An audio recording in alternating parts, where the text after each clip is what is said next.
This is WRUULP, Savannah, Georgia, 107.5 FM, WRUU.org.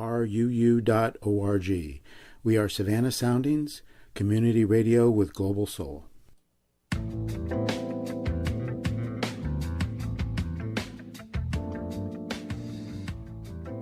You are listening to One Human Nation with your host, Sandy Batiste. This program will be talking about race and race relations in your community and nationally. Our goal is to be open, honest, and productive.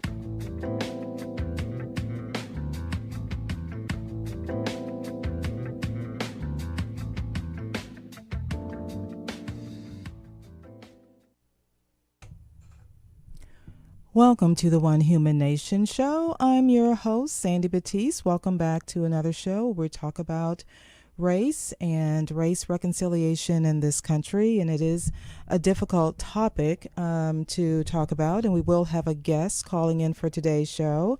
And I want to share with you some information that came across to me today that I find to be very interesting and helpful in having these difficult conversations about race.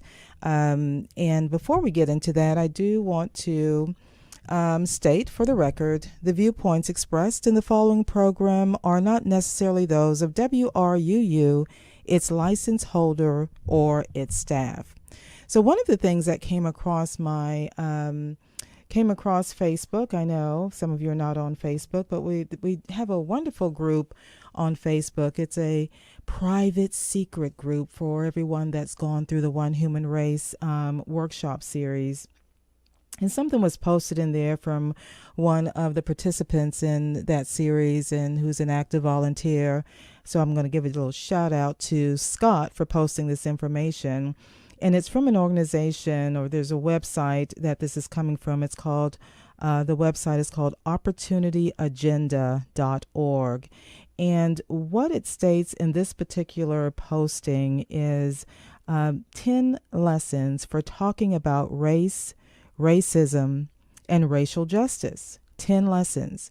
Now, obviously, I'm not going to be able to get through all 10 lessons before our guest calls in, but I do want to share with you just what I think is some of the core of what it's talking about in this article, and it basically gets to that there are some shared values that we all share. It doesn't matter which cultural background we're coming from. It doesn't matter if we grew up rich or, whatever economic class that we're in, that we should have, hopefully have these shared values around opportunity, community, and equity. In this article, it actually gives you 10 lessons, and then it gives you how to apply the lessons. And in applying the lessons, it gives you this structure to pull everything together. And this structure is based on when you communicate, what is the value? In other words, what's in it for me? What is important about what you're trying to convey about this conversation to me? We hear it all the time, what's in it for me? And that's unfortunate, but in order to have someone's attention, you have to really state what the value is. Then what's the problem, then the solution, and then the action. Because what I've found is many people are also wondering, well, what am I supposed to do with all this? I've been curious, I've been reading, I've been going to forums, I've been engaging as much as I can, but what do I do with this? So I encourage you to really take a look at this article, because I am going to give you an example of how to apply the 10 lessons that they give you. And these 10 lessons are pretty detailed. So I encourage you to go to their website, opportunityagenda.org, and really take a look at it and absorb it and digest it, because it is a lot of information, and I'm kind of condensing it very quickly for radio purposes. So here's an example, and here is the value based on this example. To work for all of us, our justice system depends on equal treatment and investigations based on evidence, not stereotypes or bias. Here's the problem. But many communities continue to experience racial profiling, where members are singled out only because of what they look like. In one Maryland study, 17.5% of motorists speeding on a parkway were African American and 74.7% were white. Yet over 70% of the drivers whom police stopped and searched were black, and at least one trooper searched only African American. Officers were no more likely to find contraband on black motorists than white motorists. These practices erode community trust in police and make the goal of true community safety more difficult to achieve. Here is what it states for a solution. We need shared data on police interactions with the public that show who police are stopping, arresting, and why. These kinds of data encourage transparency and trust and help police strategize on how to improve their work. They also help communities get a clear picture of police interactions in the community. Here is the action. Urge your local police department to join police from around the country and participate in these important shared databases. So what's really nice about this particular article is that not only does it give you the 10 lessons for talking about race, racism, and racial injustice, it also gives you some tools to use. So I encourage you to take a look at that, and I will probably include a link on the One Human Nation website. And the website for the One Human Nation show is onehumannation.info. That's www.onehumannation.info. So as we prepare for today's guest, what is always interesting to me is when I connect with someone that's a historian, and their perspective is that from a historical perspective. And there's so much information about our history that for me, I'm constantly learning. I'm constantly being curious, and some of the things I discover really are not pleasant things, and they're painful things. And it's part of my journey, it's part of the reconciliation process. It's what we go through reconciliation and healing, and to move towards being one human nation, to get to social justice and economic justice. But it's a process, and it starts with truth. And sometimes finding that truth in our history can be a little bit problematic, but we have to continue to be curious about that.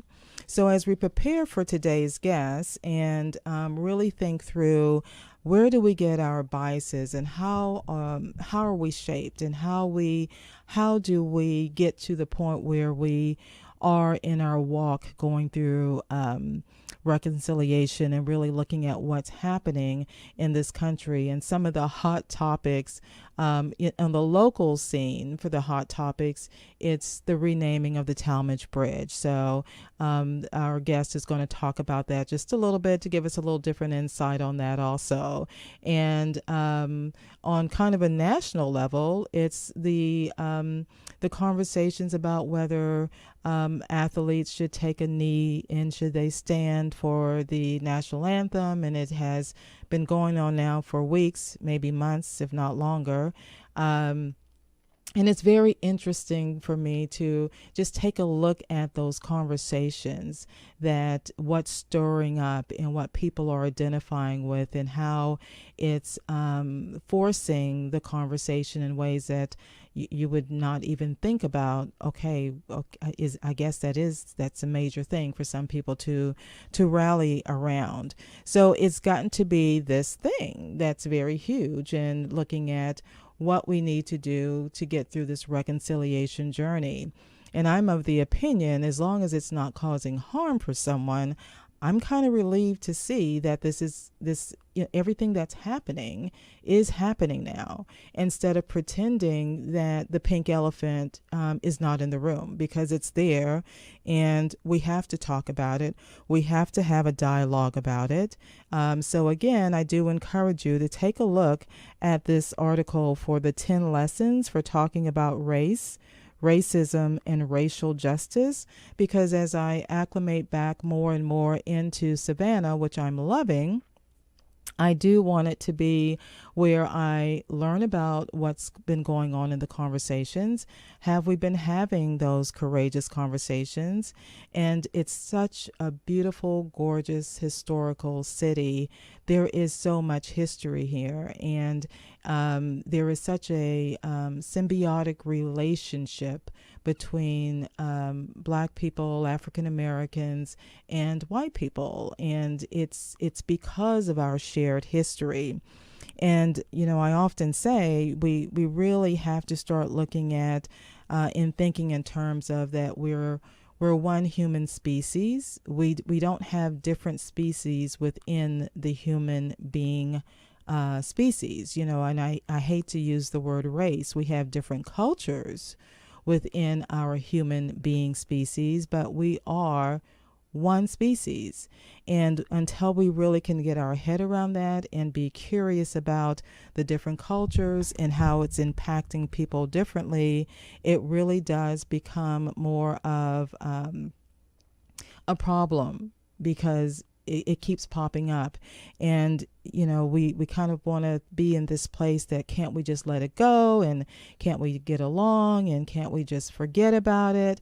And unfortunately, history shows us, current events shows us that no, it's not going to go away. We have to deal with the issue.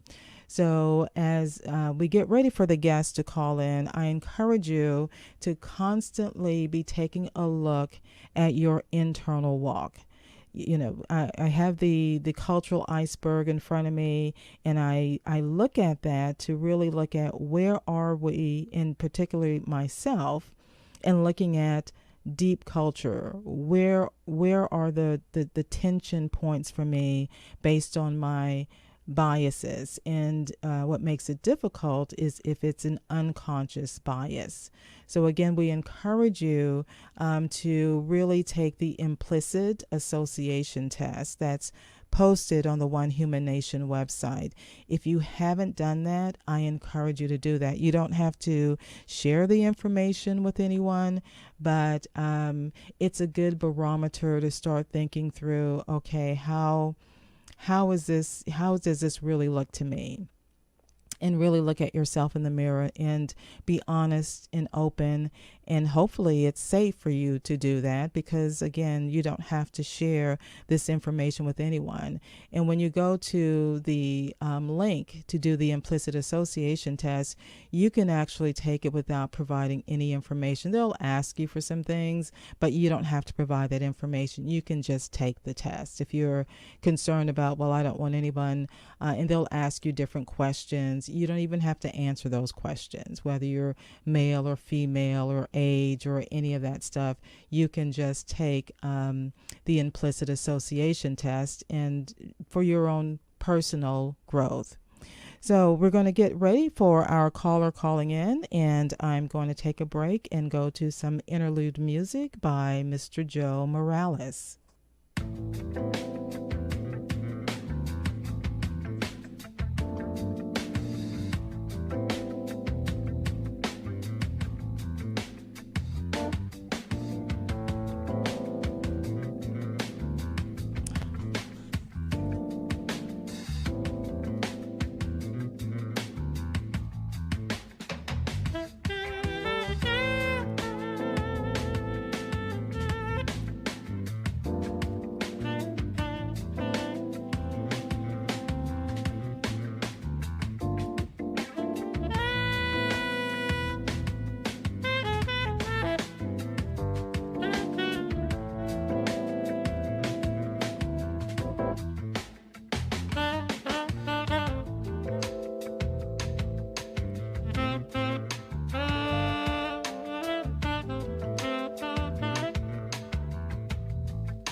Welcome back to the One Human Nation show. I'm your host, Sandy Batiste, and we are trying to figure out on our guest today. I put a phone call in just to make sure we haven't had a little miscommunication. But in the meantime, I get to share more information with you about the 10 lessons for talking about race, racism, and racial justice. So this is some information that came across the private group on Facebook for the One Human Race Initiative, and it's from a website entitled OPportunityAgenda.org. Again, the website that I am getting this information from, for those of you that want to check it out, is OPportunityAgenda.org. So one of the things as it starts into this article, it says, as we strive to improve conversations about race, racism, and racial justice in this country, the environment in which we're speaking seems to be constantly shifting. Yet these conversations are more important than ever. And they go on to say they've put together some advice and they've come up with these 10 points. So I'm going to share these with you. And the point number one being, consider your audience and goals. So this comes up quite frequently on some of the people that I know that are really in this scope of work. As part of their jobs, maybe they're a diversity. They have responsibility for diversity training. And it's one of these things that once it gets in your blood, it's like, how could you not talk about it? But you can quickly lose that invite to different functions very quickly if people perceive that, hey, this is what you're always talking about, because it is such a passion for people. Once you start on the journey, you do want to talk about it to everybody. So one of the first lessons in this article about the 10 lessons we're talking about race, racism, and racial justice is consider your audience and goals. And it states, in any communication strategy, we should start with who are we trying to reach and what we want them to do. In engaging on topics around race, racism, and racial justice, this is particularly important. And it goes on to state, we all know that people throughout the country are in very different places when it comes to their thinking about race.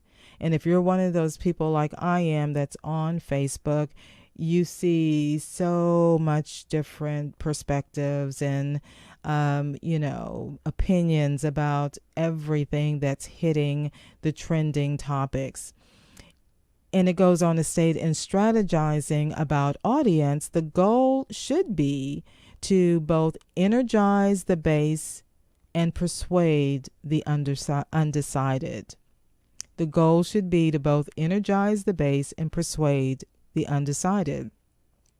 So here's a few questions to consider. And again, this is directly being quoted from opportunityagenda.org. The question is, who are you hoping to influence?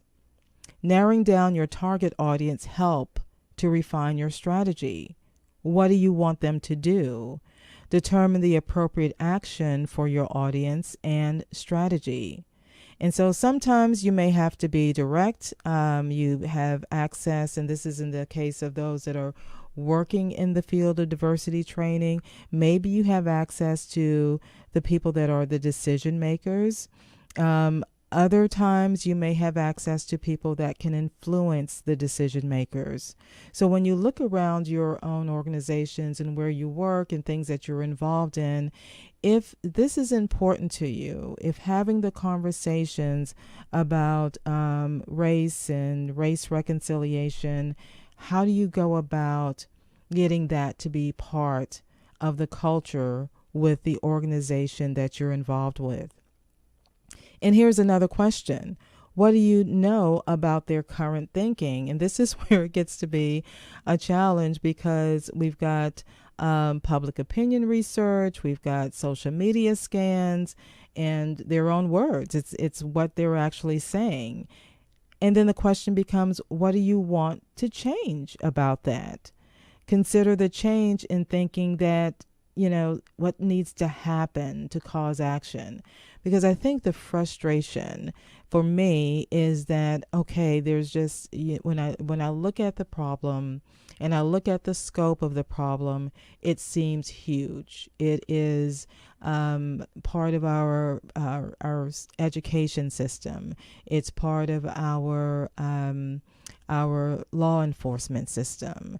It's part of our political system. It's part of our housing. And it just, you have all of these institutions, and you wonder, how in the world can you start making a change? And, as difficult as it may seem, you have to determine, well, who do they listen to? Identify the media they consume and the people who are likely to influence their thinking. And so this can be an opportunity to reach out, to get allies, to serve as spokespeople, especially if you're in the type of role where you're you're in that role of looking for people that can speak on the topic. You can't just stay in your own bubble, as comfortable as that may be. Know the counter narratives. This is the lesson number 2 from Opportunity Agenda. Know the counter narratives. So there are some themes consistently that emerge in conversations about race, particularly from those who don't want to talk about unequal opportunity or the existence of racism. It's important to examine these conversations and to become familiar with these themes. The point in doing this is not to argue against each theme or point, because as we say on the One Human Nation show, it's not about judgment, but it's about understanding what stories are happening and what's in people's head. What are they listening to in order to have a productive conversation? So it goes on to talk about some of the common themes. And one of the common themes about this whole conversation about race is the idea that racism is largely over, or that it's dying out over time. And this is the people that want to say, hey, you know what, that was back then, this is now, and everybody just needs to get over it. Another theme that occurs, that people of color are obsessed with race. Another theme is alleging discrimination is in itself racist and divisive. And so anytime it comes up and someone says, well, I've been discriminated against because of race, there is that theme of, wait a minute, this is just really creating more of a division. We need to move beyond this point. There's another theme that kind of builds on this that says claiming discrimination is playing the race card. It's opportunistic, hypocritical. And so that's one of the common themes, including this theme that civil rights are a crutch for those who lack merit or drive. And if we can address class inequality, racial inequality will take care of itself. And here's the other theme that, and I think this is the one where we can all get, I call it fatigue about this conversation, is racism will always be with us, so it's a waste of time to even talk about it. So that's lesson number 2. And we actually have lesson number 3 coming up. And this is what I really like, where it talks about what are the shared values of opportunity, community, and equality. So it's talking about when we start with values that matter to people, and that if it's something that they value, they're going to hear your message more effectively than dry facts or just the emotions behind it. And encouraging people to think about, what do we have in common? What do we have in common that we can be hopeful about? So I get some folks that when I talk to them, they're like, you seem to be really optimistic. It's because I have hope. I have hope that if we're having the conversations, then we can get to a place beyond the fear and the anxiety. So I'm going to give this example because I think it's a very good example of some sample language. And it's just so we're very clear here, this is not something that I've created. This is something that you can review from the opportunityagenda.org website. And so here is one sample that it gives for the language and how to talk about race. And it states, to work for all of us, the people responsible for our justice system have to be resolute in their commitment to equal treatment and investigations based on evidence, not stereotypes or bias. But too often, police departments use racial profiling, which is singling people out because of their race or accent, instead of based on evidence of wrongdoing. And it goes on to state that's against our national values. It endangers our young people and it reduces public safety. We need to ensure that law enforcement officials are held to the constitutional standards we value as Americans, protecting public safety and the rights of all. So I do want to be clear here and state that I have the utmost respect for anyone that's in law enforcement. And I shouldn't say anyone, but everyone that's in law enforcement, because I can't imagine a more stressful job to be into, that every single day that you go out to do your work, it can go very wrong. It could be, it could be a very dangerous situation. So I don't want to in any way belittle that, but we also do have to look at the evidence that we have to do a better job in how we are having transparency and making changes so we can have a more equitable system. So here's another example of how to make a value statement. And it states, we're a better country when we make sure everyone has a chance to meet his or her full potential. We say we're a country founded on the ideals of opportunity and equality, and we have a real responsibility to live up to those values. Discrimination based on race is contrary to our values, and we need to do everything in our power to end it. So again, these are examples from opportunityagenda.org. And as we take a look at those examples, I do encourage you to go to their website, opportunityagenda.org. And we're going to take a little break right now to make some public service announcements. And I'll be back with OneHumanNation.info, so you can take a look at that website also.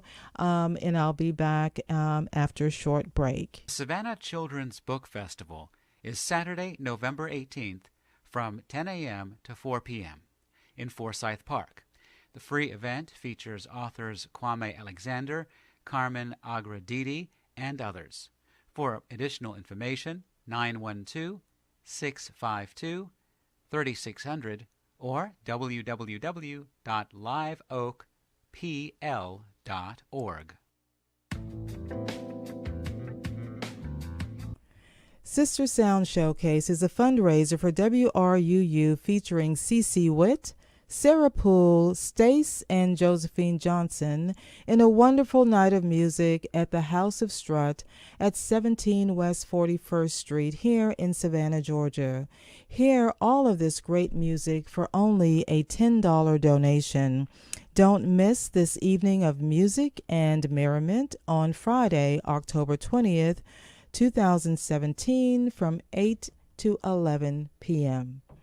And you're listening to One Human Nation. I'm your host, Sandy Batiste, and I'm not sure about our guest today, but I'm enjoying this time to share some information with you and talk about some of the a recent experience that I had in having a conversation about race. And so what we're talking about, or what I'm sharing with you, is how to have these conversations, because sometimes it's very difficult. And so one conversation that stands out into my mind that happened in the past 2 weeks, and it was with a black male that I just randomly know. I don't, haven't known for a long period of time. And he happened to find out that I host a radio show about race reconciliation. And this was a face-to-face conversation. He was like, and he calls me Miss Sandy. Miss Sandy, I heard you do this show talking about race. Is it a religious show? And I was like, no, it's not really a religious show. It's just creating this safe place for people to have an honest, open, and productive environment about race. And I'm going to tell you, he had such a pained expression on his face. I could feel his pain. And he said, you're the only person that I have ever had talk to me about race. He said, or feel like I can have the conversation about race. Now, this is an adult male that I then learned later on in our conversation that he was like 35 years old.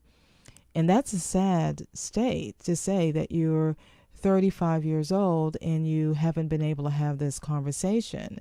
And as we continued to talk, I really felt his pain. It was in his face.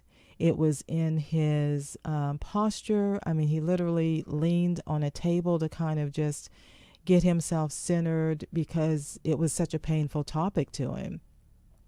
And this was a person that I got the impression that, not that this is any, justification or should provide any, rational part of it. But, I did get the impression that he went to church and it was a conversation that he didn't feel comfortable in having there. And I didn't ask any more about that. I just kind of talked a little bit about, how to try to create these support systems to have this conversation.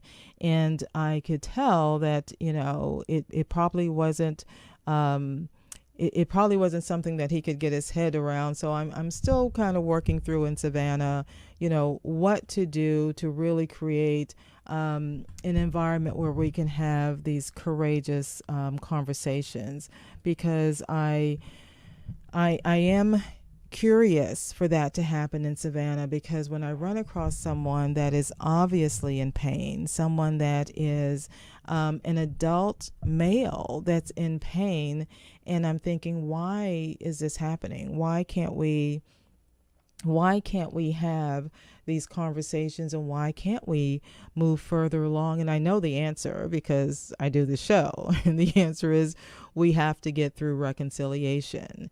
And getting through reconciliation is not without pain. Because reconciliation, once we can have these conversations, as tough as they are, we can go through a healing process. And the reality is we haven't healed in this country. We haven't healed from the time that slavery was abolished. We haven't healed. If we had healed, then we would not have had the other things occurring, like the Jim Crow laws. We would not have the situation we have now with mass incarceration. We would not have the stereotypes and the biases and the racism that we have in this country if we really have gone through a reconciliation and healing process. And what makes this such a hard journey is that everyone has to be brave enough to do this with themselves. Because, you know, I'm the type of person, if you give me a problem, I want to fix it. And it may not even be anything that I'm too qualified to fix, but I'm going to find somebody that can fix it. So I think a lot of us are triggered that way. We're wired that way. We're wired, if you tell me a problem or what you're struggling with, then I'm going to try to come up with a way to fix the problem. And sometimes there is no fix for this other person's problem. The fix is taking a look at, well, why is this impacting me the way it is? Because realistically, you may not be able to fix their problem. And it may take some other things occurring for that problem to be fixed. So as we continue talking about the 10 lessons for talking about race, racism, and racial justice and again, this is from the opportunityagenda.org website. I want to share lesson 4 with you because I like this lesson 4 because it also brings to mind a current situation here in Savannah about renaming the Talmadge Bridge. And lesson 4 states, use values as a bridge, not a bypass. Use values as a bridge, not a bypass. So opening conversations with values like opportunity helps to emphasize society's role in affording a fair chance to everyone. But starting conversations here does not mean avoiding discussions of race. And they suggest in this discussion, we suggest bridging from shared values to the roles of racial equity and inclusion in fulfilling those values for all. Doing so can move audiences into a frame of mind that is more solution-oriented and less mired in skepticism about the continued existence of discrimination. So here's what's provided as sample language, and so this is why, because I know some of you are driving along or you're not where you can take notes, this is why I think this is such a wonderful lesson that we all need to take a closer look at. And it gives this sample language that says, it's in our nation's interest to ensure that everyone enjoys full and equal opportunity. But that's not happening in our educational system today, where children of color face overcrowded classrooms, uncertified teachers, and excessive discipline far more often than their white peers. If we don't attend to these inequalities while improving education for all children, we will never become the nation that we aspire to be. So another example that's given is a beautiful thing about this country is its multiracial character. But right now, we've got diversity and a lot of segregation and inequity. So I want to see a truly inclusive society. And I think we'll always struggle as a country toward that. No post-racial society is possible or desirable, but every generation can make progress towards that goal.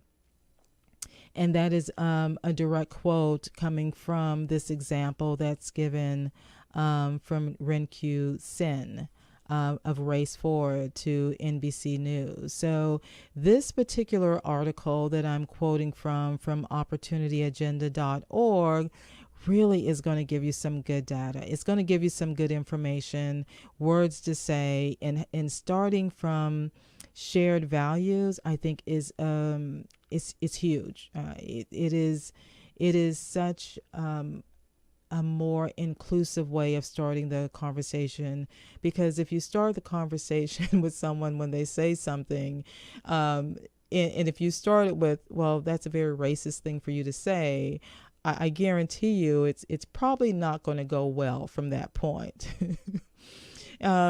Lesson number 5 that's given states, be rigorously solution oriented and forward looking. And that to me is really what's the point of the One Human Nation show and getting these stories out from everyday people. It's about hearing what are some of the common denominators in these stories, so we can start really looking at a multicultural way of looking at people instead of being race oriented. We already know that race is not biological. We know this. But it continues to be a play, and it's because it's ingrained in how we even fill out forms. You know, it's the constant ask for you to identify what race defines you. So on this lesson number 5, be rigorously solution oriented and forward looking, this is a really good tip. After laying the groundwork for how the problem has developed, it's key to move quickly to solutions. Some people who understand that unequal opportunity exists may also believe that nothing can be done about it. And this leads to compassion fatigue and inaction. Wherever possible, link a description of the problem to a clear, positive solution and action, and point out who is responsible for taking that action. So this comes to mind when I think of a group that's working really on having some courageous conversations, and I hope to have one of them on the show as a guest. And it's a group in Georgetown, Texas, because I know there's a Georgetown in Georgia also, but this is Georgetown, Texas. And they actually have coined and embraced what's referred to as courageous conversations. And I, from looking out and looking into how that community is being transformed from these courageous conversation, it has taken people that have had just the fatigue about knowing and living in a community where they know that there are issues to be addressed, but to get from solution into action, there are just some incredible things happening in that particular community. And there are incredible things, I think, happening in the Savannah community. I just don't see where it is seen as much. And so I'm still digging. And if anyone has some insight, please send me an email at mystory@onehumannation.info, because I do, and I'm still looking into how is racial equality and equity being addressed in Savannah.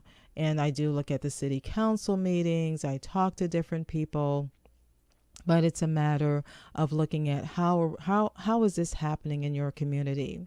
So I want to quickly go through the last 4 tips on the 10 lessons for talking about race, racism, and racial justice.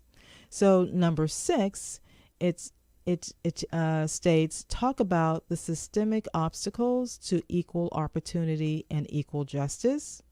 And it goes on to describe, in more detail about how often our culture views social problems through an individual lens. What did a person do to deserve his or her specific condition or circumstance? But we know that there are other factors that are into play. So that's lesson number 6. And I'm going to get through these because I'm noticing how the time is moving on. So I'd like to get to all 10 of these. So it gives examples and everything, but I am just going to get down to number 7. And it states, be explicit about the different causes of racial versus socioeconomic disparities. That's huge. We need to make a case that racism causes different problems than poverty, high crime neighborhoods, or challenged educational systems do. They are interrelated, to be sure, but in different studies have shown that even after adjusting for socioeconomic factors, racial inequity persists. And I hear this a lot. I hear people that want to say that, well, you know what, Sandy, it's really an economic issue. It doesn't really have anything to do with race. Well, when you solve for the economic issue, then why do we still have the issue? And moving forward to number 8, describe how racial bias and discrimination hold us all back. And so this is a toughie because in addition to showing how discrimination and unequal opportunity harm people of color, it's important to explain how systemic biases affect all of us and prevent us from achieving our full potential as a country.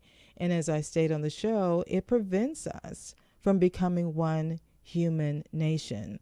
And we see it in everything that's going on and how we are so fractured now, that people are very fearful about how they're being treated. They're fearful of what does this say for what's going to happen in the United States. And so in ensuring equal opportunity for all, it's also shared economic and societal interests. There is that school of thought that, well, maybe it's intentional, maybe because of how we are structured to be a nation that's run off of capitalism, that you always need an underserved or an underclass part of our society. That's a conversation for a different show. So I'm going to get to number 9.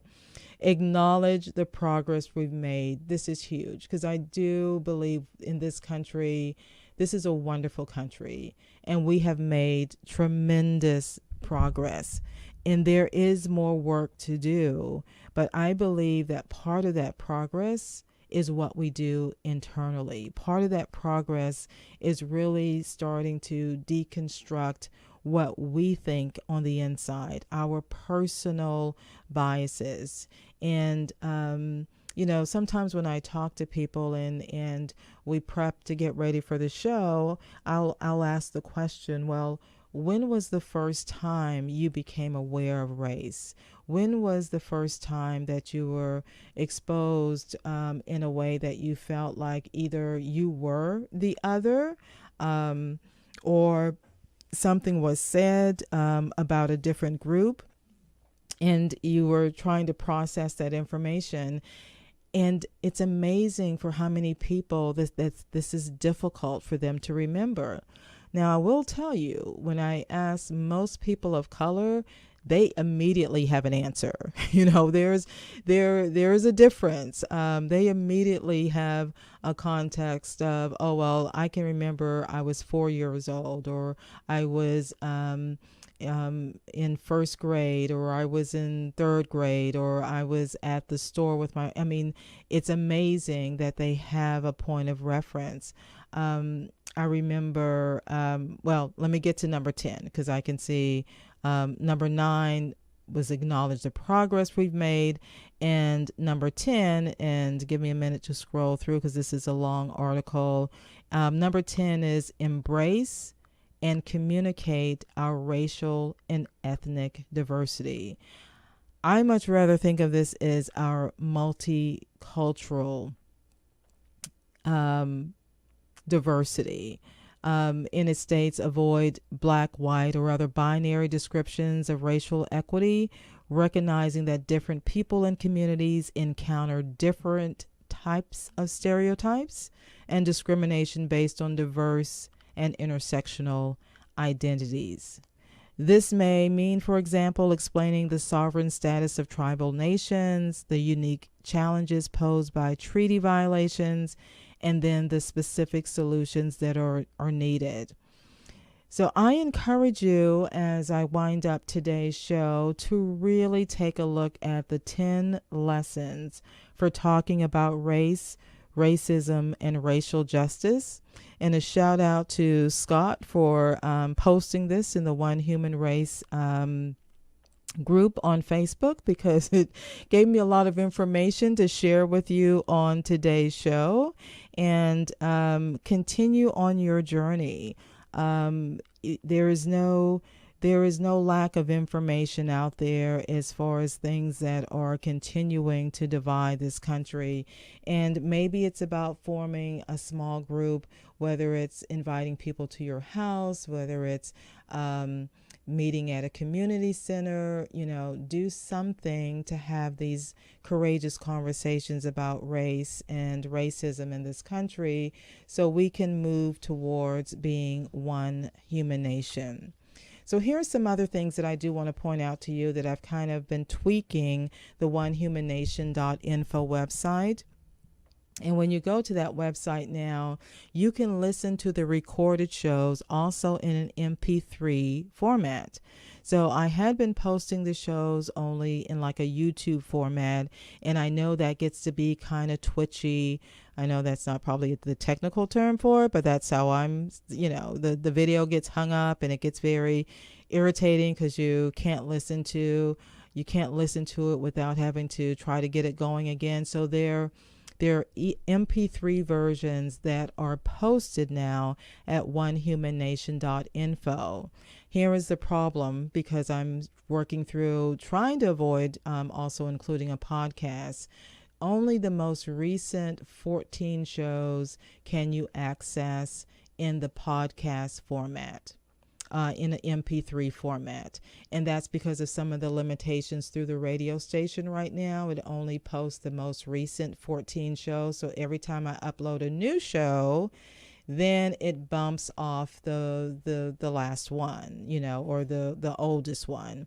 Although you can listen to all of them there in the YouTube format, but I do recognize the fact that it's easier to listen to them in an MP3 format. So I may have to break down and figure out the podcast world again. I've done in podcasts before, so it may be that that's something that I look at, because I know, look at implementing again, because I know for some of you, it's just easier for you to listen to things that are in a podcast format. So stay tuned for more information about that.